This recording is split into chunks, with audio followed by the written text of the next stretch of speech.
What's up guys, Joey here. So I haven't sold the Skygo bus yet. I actually increased the price back up to 50k because 53k was the buying price. It's only got 1400 kilometers and I've done like 10k mods to it. I've got the Dominar and I've been riding that, but this has been sitting for over a week and I need to give it like a maintenance ride, to make sure that it doesn't the battery, the piston, the oil stays, doesn't get too dry in there.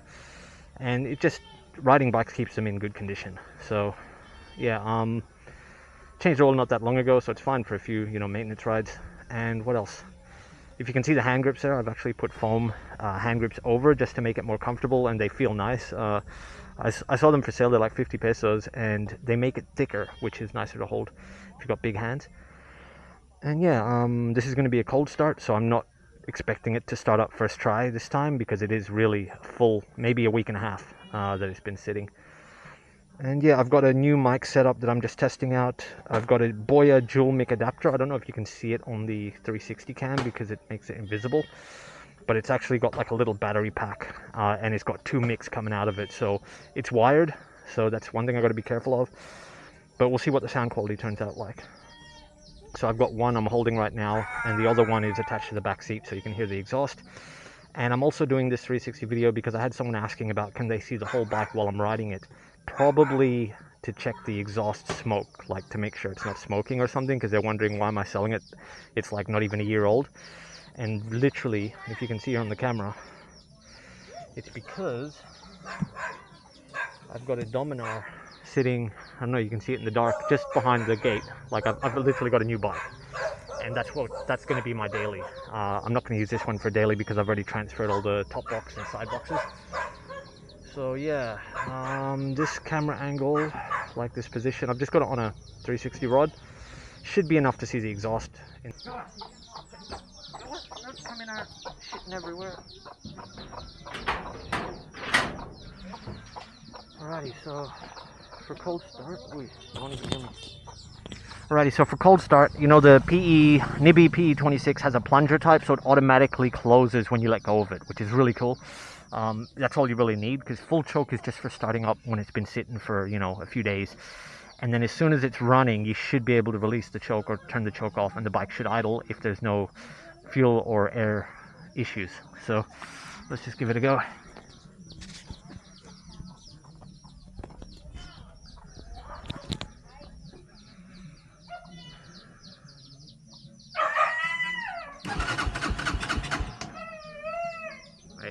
Haven't turned the Petcock on. Didn't have the Petcock turned on.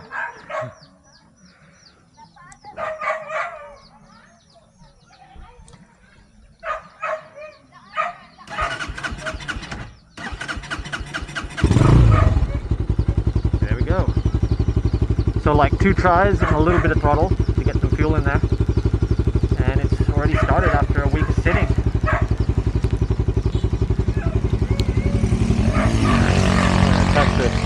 I don't know if this is going to work. I'm like wearing a singlet, like a sando. I don't know if this mic is really going to pick up my voice properly or if it's going to be all wind static noise.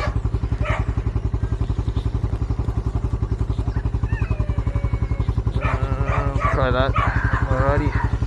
I'll give it about a minute to warm up. Oh, see, look, it cut out as soon as I gave it a bit of throttle. So, yeah, it really needs some time to warm up. The oil's been just sitting, drained all to the bottom.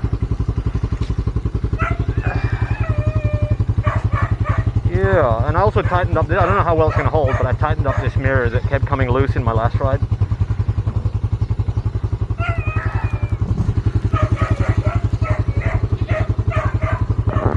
Let's see here.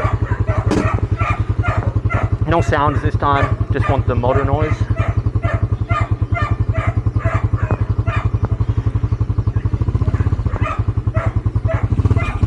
Oh, yeah, you can hear it like it's not. When you go to rev, if it sputters, it's not warm with these Lifetime 150 bikes. Usually if it's like middle of the day, that's not a problem, but it's evening, almost 5, or it's about 5 here in the Philippines, and the humidity plus the high altitude, like I'm at, I don't know, 300 or 400 above sea level.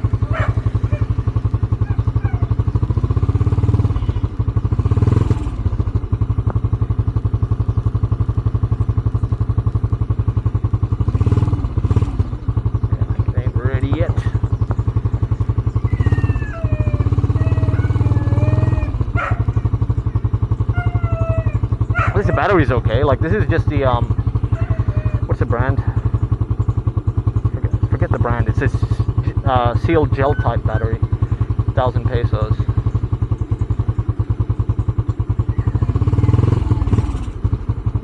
Really? Taking a while compared to other times. Like usually a minute's plenty.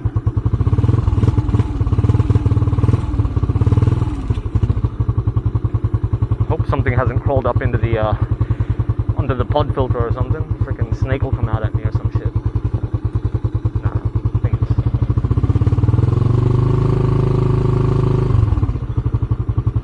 Or I could be low on fuel.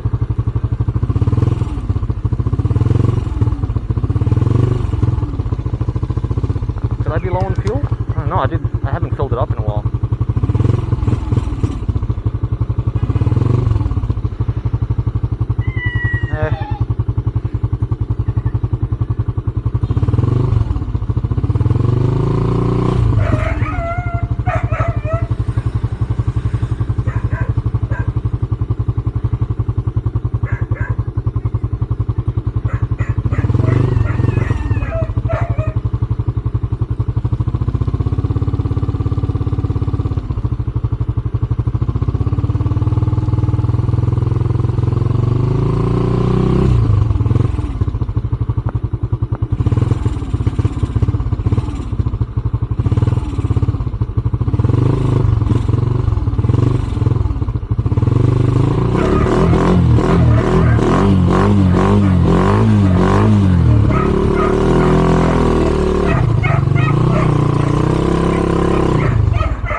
He's alright. Oh. I was also on a bit of a hill, like you can see my driveway down there. That doesn't help with warming up when it's been sitting, because obviously the oil sump is on an angle to get it to the piston, which is higher up. So now that we're flat, let's see how we go. I hope I don't end up running out of gasoline halfway back up. I should really check that. I don't have a flashlight on me. Oh no. That is about a little less than half. Should be enough for one more ride, and then the next time I ride I gotta go refill it. Because of all the mountain riding, you know, high revs and shit. We'll see how we go. Alrighty. Wish me luck. Otherwise I'll be filling up in town if it sputters out. Like I'm not on reserve, so we'll see. Okay.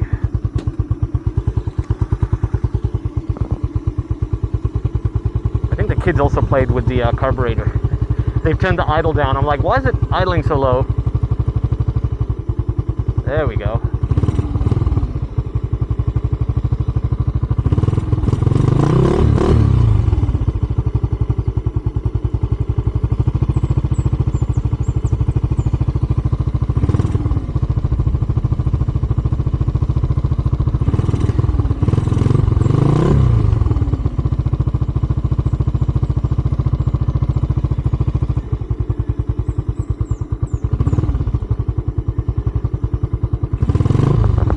That'll do. Don't fuck around too much. Oh, I forgot my gearing.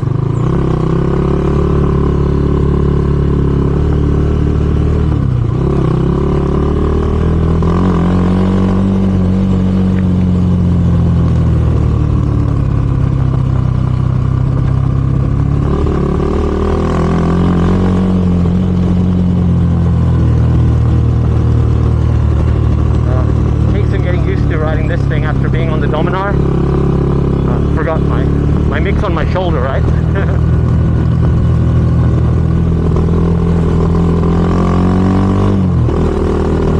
Yeah, after being on the Dominar, it takes some getting used to. Like the stability, I can feel all the vibration and stuff that I'd already gotten used to before, and now I'm feeling it way more because the Dominar is much smoother. Like it absorbs everything. But this bike's more fun. So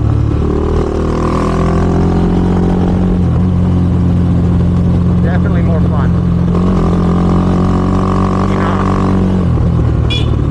In a high RPM kind of way.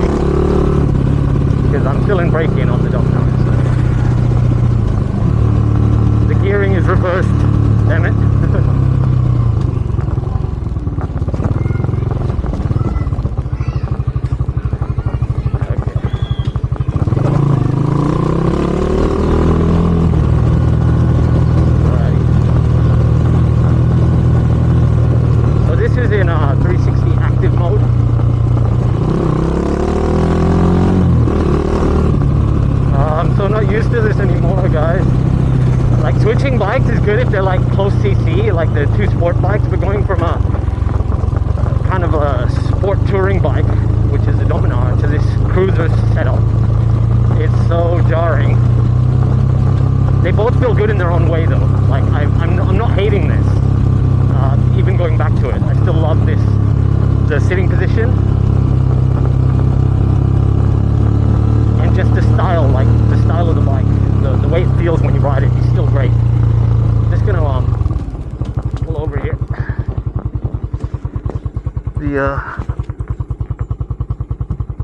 The position of the camera has kind of fell a little bit. I don't know if it's did that. I forgot to put it back up. It's a bit better.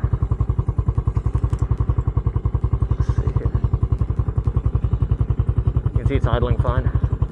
Okay, maybe like that. I don't want it to be too wobbly, but I don't want it to be, you know. Anyway, back to our mission. You can see the Angilan Road.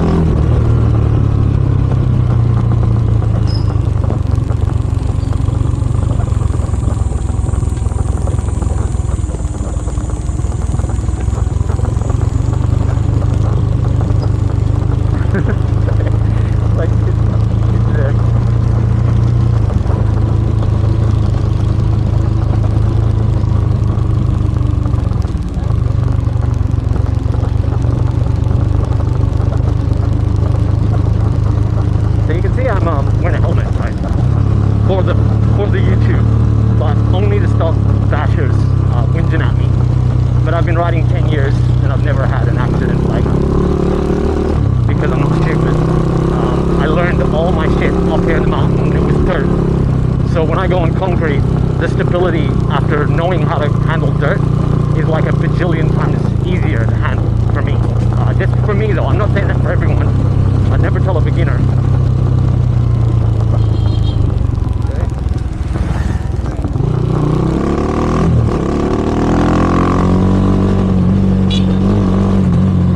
But, you know, like, I used to fly this road all the way down to town at the steepest part before they concreted it.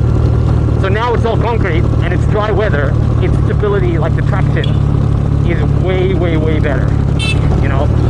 So I don't have any problems handling the bike and maneuvering it, you know? But I'm just mentioning that because you'll probably notice all the riders up here, none of them are wearing safety gear or helmets because this is their daily, you know, this is their daily. And you got to take that into account when you bash people and you call them camote riders, sweet potato riders. Their daily is freaking 10 times harder than a standard flat highway road that doesn't even have any increment to it. Like there's no decline 30% shit to deal with, and it's not even, if they learned up here when it was dirt, then yeah, it's like not even, all you got to worry about is being aware of obstacles, as in children, kids, dogs, mainly animals really. That's the main obstacle, because stuff like rocks on the road is not an obstacle for someone that's been learning up here. If there's rocks on the road, I'll go over them and I won't slide out because I know the speed I need to go through. Like, see these rocks here? I just let go of the, you know, let go of the brake, let go of the input, and it's not going to slide out going down some rocks, even on a hill. Like even rock covering the road I can go through. And it's just like that kind of thing. Like a new rider will see me wearing no gear, sometimes no helmet, or another, you know, see this family in front of us, no helmet. And they don't know that we already encountered and learned how to handle a lot of those obstacles. They're a bit more rare if you're riding in a first world country. Rocks on the road, covering the whole road is not really that common. Oil on the road is more common, but again, you can see oil on the road on a concrete. On asphalt, you can't. So if I was riding on asphalt, I would want to wear more gear because I can't predict where there might be an oil slick that I could accidentally go over it and lose traction, and it's harder to control. I haven't encountered it. I haven't dealt with it before. So, you know, you got to take those things into account when you see people doing a video, especially like they're in Philippines, they're riding on concrete. I can spot an oil spill a mile away, and that's like the main type of traction braking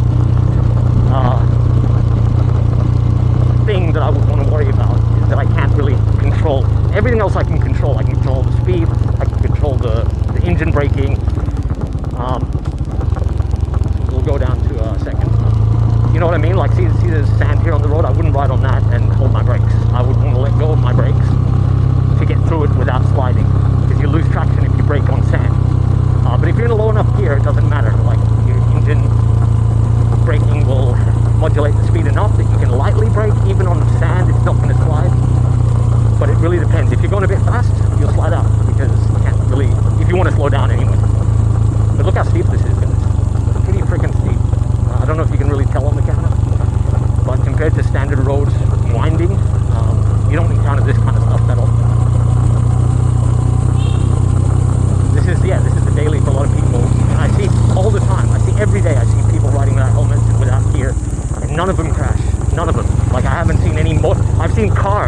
slide out there, back there. I've seen them slide out, like literally go off the road. There's, if you look up Angilan accident, you'll find it on Facebook. There's like crashed vans and stuff, but not motorcycle riders. We aren't crashing, you know, from, not when we learned up here.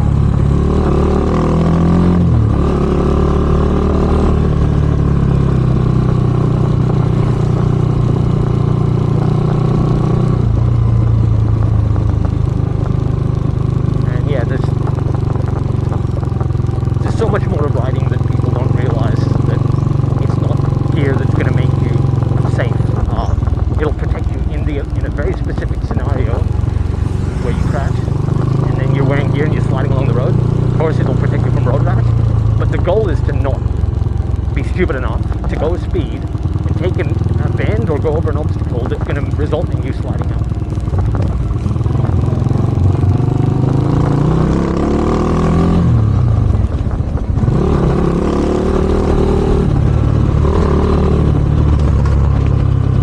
Just testing the mix. I've like noticed the camera's been slowly going lower and lower. It's not so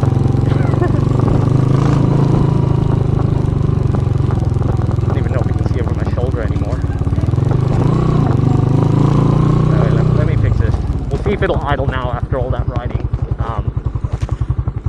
Yeah, look at this, it's sunk so low. Good job. All the bumps. So we'll even go a bit higher to see if it'll help it from, yeah, anyway. So this is like residential area, but it's still counted as kind of like Angilan in a way, or Duero, but most of the people that live off this road know to be careful. Like even the dogs know to be careful. So it's not something you have to be highly vigilant with. As long as you know how to read the animals. Like if it's a puppy jumping, you slow the F down.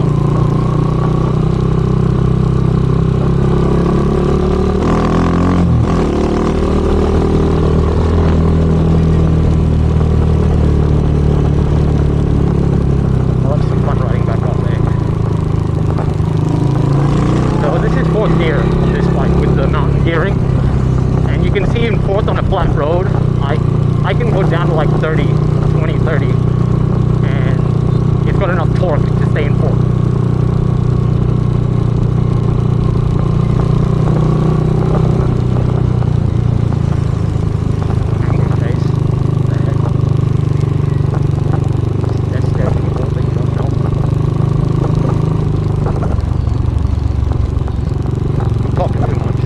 A motor, like you're meant to be able to hear the motor.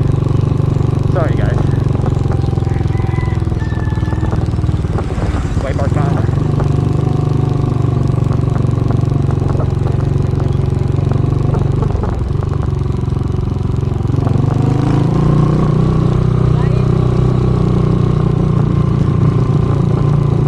Maybe these guys are going to the same place I'm going.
there you go, it's idling after all that.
Yeah. Productive. Thanks for watching, guys, and see you in the next one, maybe with the DENR. You can even hear me because I don't have the mic close on my shoulder. What the heck? How do I do this?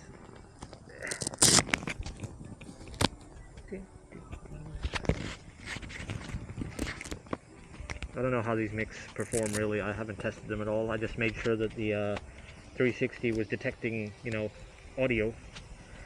But I don't know how the voice pickup is at range. Like, I didn't do extensive testing, so maybe it didn't get any of my voice at all. And this video will just have exhaust noise.